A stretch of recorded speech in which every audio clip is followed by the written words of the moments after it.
মধ্যপ্রাচ্য ইরানকে ঘিরে বাড়তে থাকা যুদ্ধ উত্তেজনার মধ্যেই আন্তর্জাতিক অঙ্গনে নতুন করে চাঞ্চল্য তৈরি করছে উত্তর কোরিয়া। যুক্তরাষ্ট্রকে সরাসরি কঠোর হুঁশিয়ারি দিয়েছে দেশটি। পিয়ংইয়ংয়ের পক্ষ থেকে বলা হয়েছে, যদি যুক্তরাষ্ট্র ও তার মিত্ররা সামরিক তৎপরতা অব্যাহত রাখে তাহলে পরিস্থিতি এমন এক পর্যায়ে পৌঁছাতে পারে যার ফলাফল হবে অত্যন্ত ভয়াবহ। এই বক্তব্যের মাধ্যমে কোরিয়ান উপদ্বীপে আবারও নতুন করে উত্তেজনার ইঙ্গিত দেখা দিয়েছে। বিশ্বের দৃষ্টি যখন মূলত মধ্যপ্রাচ্যের সংঘাতের দিকে নিবদ্ধ, ঠিক তখনই দূর পূর্ব এশিয়া থেকে এ ধরনের কড়া বার্তা আন্তর্জাতিক রাজনীতিকে আরও জটিল করে তুলছে। উত্তর কোরিয়ার ক্ষমতাধর নেতা কিম জং উনের বোন এবং দেশটির অন্যতম প্রভাবশালী রাজনৈতিক ব্যক্তিত্ব কিম ইও জং এই হুঁশিয়ারি উচ্চারণ করেছেন। তার বক্তব্যে স্পষ্টভাবে বোঝানো হয়েছে, যুক্তরাষ্ট্র এবং দক্ষিণ কোরিয়ার যৌথ সামরিক তৎপরতা অব্যাহত থাকলে পিয়ংইয়ং তা কোনোভাবেই মেনে নেবে না। কিম ইয়ং জং তার বিবৃতিতে বলেন, সাম্প্রতিক সময়ে যুক্তরাষ্ট্র ও দক্ষিণ কোরিয়া যে বৃহৎ আকারের সামরিক মহড়া শুরু করছে তা কোরিয়ান উপদ্বীপের স্থিতিশীলতার জন্য মারাত্মক হুমকি তৈরি করছে। তার মতে এ ধরনের সামরিক শক্তি প্রদর্শন শুধু উত্তেজনা বাড়ায় নয়, বরং একটি বড় সংঘাতের ঝুঁকিও তৈরি করে। তিনি সতর্ক করে দিয়ে বলেন, উত্তর কোরিয়ার নিরাপত্তা ও সার্বভৌমত্বের বিরুদ্ধে যদি কোনো ধরনের সামরিক চাপ সৃষ্টি করা হয় তাহলে তার জবাবও হবে কঠোর এবং অপ্রত্যাশিত। তার এই বক্তব্যে আরও বলা হয়, শত্রু শক্তিগুলোর উচিত নয় উত্তর কোরিয়ার ধৈর্য কিংবা সামরিক সক্ষমতাকে পরীক্ষা করা, কারণ প্রয়োজনে পিয়ংইয়ং এমন প্রতিরোধমূলক পদক্ষেপ নিতে পারে যা পুরো অঞ্চলের নিরাপত্তা পরিস্থিতিকে আমূল বদলে দিতে পারে। এই মন্তব্যের মধ্য দিয়ে উত্তর কোরিয়া স্পষ্ট বার্তা দিয়েছে যে তারা নিজেদের নিরাপত্তা নিয়ে কোনো আপোষ করবে না। এই কঠোর সতর্কবার্তার পেছনে রয়েছে যুক্তরাষ্ট্র ও দক্ষিণ কোরিয়ার সাম্প্রতিক যৌথ সামরিক মহড়া। ফ্রিডম শিল্ড নামে পরিচিত এই মহড়া সোমবার থেকে শুরু হয়েছে এবং কয়েকদিন ধরে চলবে বলে জানানো হয়েছে। এতে অংশ নিচ্ছে আধুনিক যুদ্ধবিমান, উন্নত ক্ষেপণাস্ত্র প্রতিরক্ষা ব্যবস্থা, স্থলবাহিনীর বিশেষ ইউনিট এবং নৌবাহিনীর বিভিন্ন যুদ্ধজাহাজ। এই মহড়াকে দুই দেশ তাদের নিয়মিত প্রতিরক্ষামূলক প্রশিক্ষণ হিসেবে উল্লেখ করলেও উত্তর কোরিয়া এটিকে ভিন্ন দৃষ্টিতে দেখছে।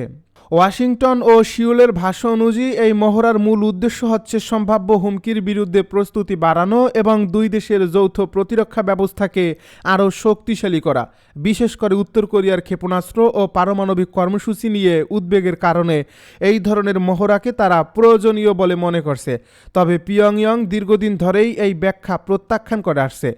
উত্তর কোরিয়ার মতে যুক্তরাষ্ট্র ও দক্ষিণ কোরিয়ার যৌথ সামরিক মহড়া আসলে তাদের বিরুদ্ধে সম্ভাব্য আক্রমণের মহড়া।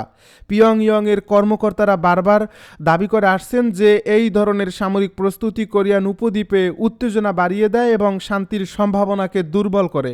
কিম ইও জং তার বক্তব্যে বলেন, কোরিয়ান উপদ্বীপের কাছে শত্রু শক্তির এত বড় সামরিক উপস্থিতি উপেক্ষা করা সম্ভব নয়। তিনি আরও বলেন, এই পরিস্থিতির জবাবে উত্তর কোরিয়া তাদের প্রতিরোধ ক্ষমতা আরও শক্তিশালী করবে। এর অর্থ হচ্ছে দেশটির সামরিক শক্তি বৃদ্ধি, নতুন কৌশলগত অস্ত্র উন্নয়ন এবং প্রতিরক্ষা প্রস্তুতি আরও জোরদার করার পথে এগোতে পারে।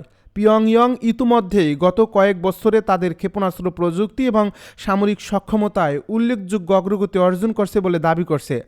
আন্তর্জাতিক বিশ্লেষকদের মতে উত্তর কোরিয়ার এই বক্তব্য শুধুমাত্র রাজনৈতিক বক্তব্য নয়, বরং এর পেছনে বাস্তব সামরিক বার্তাও লুকিয়ে থাকতে পারে। অতীতে দেখা গেছে, যখনই যুক্তরাষ্ট্র ও দক্ষিণ কোরিয়া বড় ধরনের সামরিক মহড়া শুরু করে তখনই উত্তর কোরিয়া পাল্টা প্রতিক্রিয়া হিসেবে ক্ষেপণাস্ত্র পরীক্ষা চালায় অথবা নতুন অস্ত্র প্রদর্শন করে।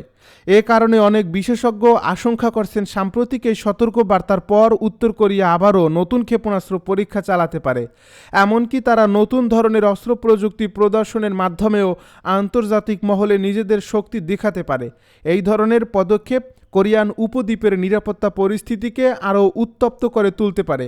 বর্তমান সময়ে এই উত্তেজনার আরেকটি গুরুত্বপূর্ণ দিক হলো এর আন্তর্জাতিক প্রেক্ষাপট।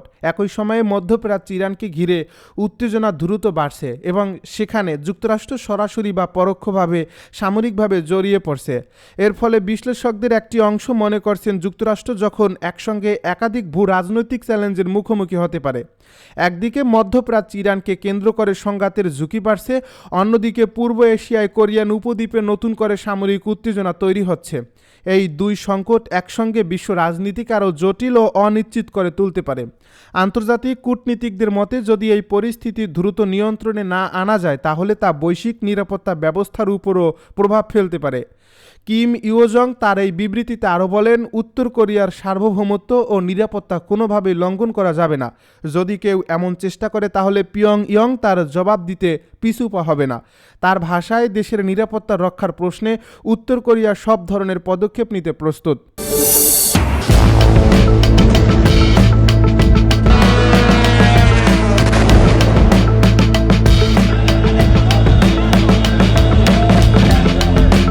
মধ্যপ্রাচ্যের উত্তপ্ত পরিস্থিতি নতুন মাত্রা পেয়েছে যখন ইরানের সর্বোচ্চ নেতৃত্বে পরিবর্তনের পর দেশটির সামরিক অবস্থান আরও আক্রমণাত্মক হয়ে উঠছে বলে বিভিন্ন আন্তর্জাতিক বিশ্লেষকেরা মনে করছেন।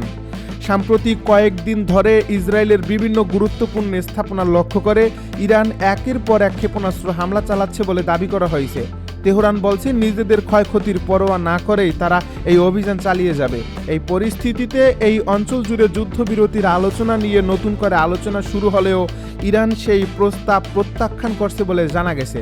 এর ফলে মধ্যপ্রাচ্যের আকাশে যুদ্ধের আশঙ্কা আরও ঘনীভূত হচ্ছে এবং সাধারণ মানুষের মধ্যে বাড়ছে চরম আতঙ্ক। রাতভর ক্ষেপণাস্ত্র হামলার ঘটনায় ইসরায়েলের একাধিক শহরে আতঙ্ক ছড়িয়ে পড়ছে। স্থানীয় সূত্রগুলো জানিয়েছে, ইরান থেকে ছোড়া একের পর এক ব্যালিস্টিক মিসাইল ইসরায়েলের আকাশ প্রতিরক্ষা ব্যবস্থাকে চ্যালেঞ্জের মুখে ফেলেছে। একই সময়ে লেবাননের দিক থেকেও রকেট হামলার খবর পাওয়া গেছে। এর ফলে দুই দিক থেকে এই হামলার চাপে পড়ে পরিস্থিতি আরও জটিল হয়ে উঠছে। দেশের মধ্যাঞ্চল এবং উত্তরের গুরুত্বপূর্ণ শহরগুলোতে প্রায় অবিরামভাবে সতর্ক সংকেত বা সাইরেন বাজতে থাকে। এতে সাধারণ মানুষ নিরাপদ আশ্রয়ের খোঁজে ছুটতে শুরু করে। ইরানের স্থানীয় সংবাদ মাধ্যমগুলো জানিয়েছে, ইসলামিক রেভলিউশনারি গার্ড কর্পস এবং IRGC এই হামলার নতুন ধাপে ইসরায়েলের সামরিক ও কৌশলগত গুরুত্বপূর্ণ স্থাপনাগুলোকে লক্ষ্যবস্তু করছে। ক্ষেপণাস্ত্রগুলো নিক্ষেপের কিছুক্ষণের মধ্যেই বিভিন্ন এলাকায় বিকট শব্দে বিস্ফোরণের খবর পাওয়া যায়। প্রত্যক্ষদর্শীরা জানিয়েছেন, আকাশে একের পর এক বিস্ফোরণের আলো দেখা যায় এবং তার সঙ্গে সঙ্গে জরুরি সতর্ক সংকেত বাজতে থাকে। পরিস্থিতি এতটাই দ্রুত পরিবর্তিত হচ্ছিল যে অনেক ক্ষেত্রে সাইরেন বাজানোর আগেই ক্ষেপণাস্ত্র আঘাত হানার ঘটনাও ঘটছে বলে দাবি করা হয়েছে। এদিকে ইরানের পক্ষ থেকে আরও দাবি করা হয়েছে যে তারা ইসরায়েলের গোয়েন্দা অবকাঠামো এবং গুরুত্বপূর্ণ বিমানবন্দরগুলোকে লক্ষ্য করে শক্তিশালী ব্যালিস্টিক ক্ষেপণাস্ত্র ব্যবহার করছে। এই হামলাগুলো প্রতিহত করার জন্য ইসরায়েল তাদের অত্যাধুনিক আকাশ প্রতিরক্ষা ব্যবস্থা সক্রিয় করে। তবে বিশ্লেষকদের মতে, একসঙ্গে বিপুল সংখ্যক ক্ষেপণাস্ত্র নিক্ষেপের কারণে প্রতিরক্ষা ব্যবস্থার উপর প্রচণ্ড চাপ সৃষ্টি হয়েছে। ইসরায়েলের বহুল আলোচিত আকাশ প্রতিরক্ষা ব্যবস্থা যেমন আয়রন ডোম এবং ডেভিড সিলিং সাধারণত রকেট ও ক্ষেপণাস্ত্র প্রতিহত করতে সক্ষম হলেও সাম্প্রতিক হামলার তীব্রতার সেই ব্যবস্থাগুলো কঠিন পরীক্ষার মুখে পড়ছে বলে বিভিন্ন প্রতিবেদনে উল্লেখ করা হয়েছে। কিছু আন্তর্জাতিক পর্যবেক্ষক বলছেন, ইরান কৌশলগতভাবে একসঙ্গে বহু ক্ষেপণাস্ত্র ছুড়ে প্রতিরক্ষা ব্যবস্থাকে বিভ্রান্ত করার চেষ্টা করছে। এর ফলে কিছু ক্ষেপণাস্ত্র প্রতিরক্ষা ব্যবস্থা ভেদ করে লক্ষ্যবস্তুতে পৌঁছে যাচ্ছে বলে ধারণা করা হচ্ছে। এমন পরিস্থিতিতে ইসরায়েলের বিভিন্ন শহরে আতঙ্ক ছড়িয়ে পড়ছে। রাজধানী সহ বড় বড় শহরে রাতভর সাইরেন বাজতে থাকায় অনেক মানুষ ঘর ছেড়ে নিরাপদ আশ্রয় বা বাংকারে আশ্রয় নিচ্ছেন।